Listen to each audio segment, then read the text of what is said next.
Путин перенес дату федерального послания, и все ради Трампа. Дроны атаковали НПЗ Роснефти, онлайн-кинотеатры ОККО и Кинопоиск возобновили переговоры с Голливудом. Сегодня, 19 февраля, меня зовут Кирилл Седов. Подпишитесь на наш канал, я расскажу главные новости к этому часу.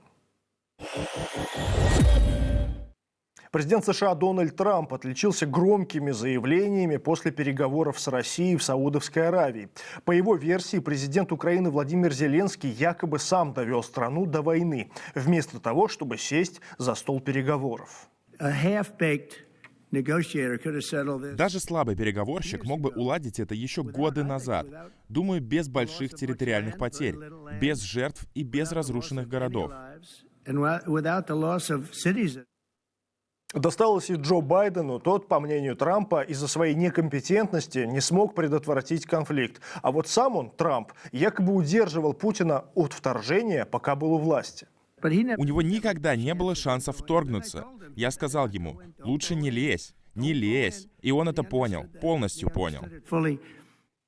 Кроме того, 47-й президент США уверяет, что рейтинг Зеленского упал до 4%, а деньги западных союзников вообще непонятно куда ушли. Мы дали им, насколько я помню, 350 миллиардов долларов. Но где все эти деньги? Куда они ушли?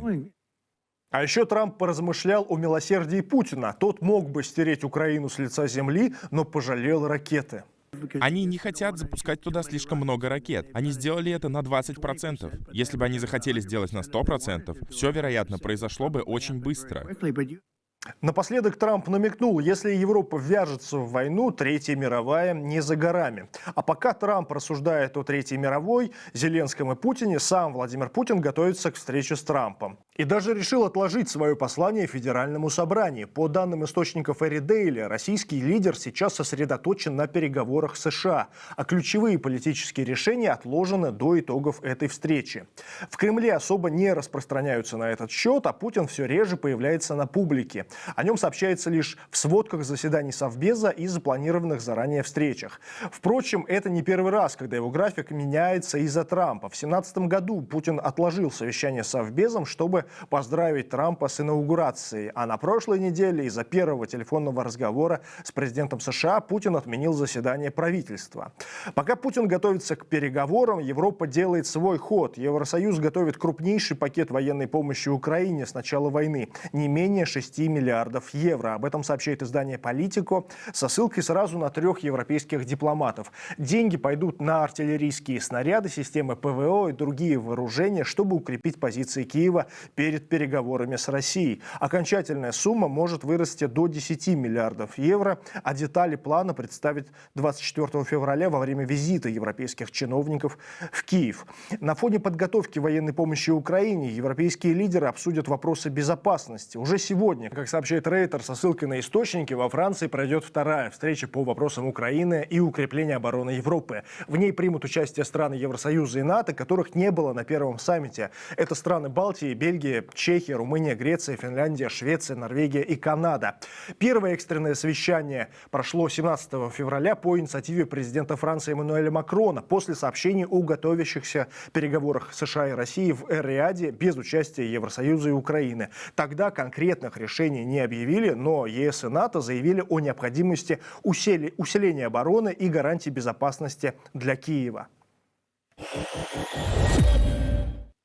Продолжаем тему войны. Ночью российская армия атаковала беспилотниками Одессу. В результате удара остались без света и отопления более 500 жилых домов, 14 школ и 13 детских садов. Пострадал один человек, об этом сообщил мэр города Геннадий Труханов. В ту же ночь были атакованы дронами несколько российских регионов. Минобороны отчиталось, что беспилотники были сбиты и перехвачены над Черным морем, Брянской и Тульской областью и Татарстаном. Кроме того, беспилотники атаковали нефтеперерабатывающий завод в Самарской области. Об атаке сообщил губернатор области и взволнованные жители региона.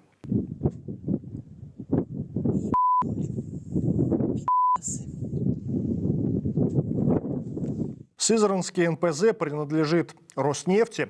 Отметим, что завод в Сызрани уже подвергался атаке беспилотников в марте 2024 года. По словам губернатора Вячеслава Федорищева, ситуация на заводе под контролем, а последствия атаки ликвидированы. Пострадавших и крупных повреждений, по словам губернатора, нет.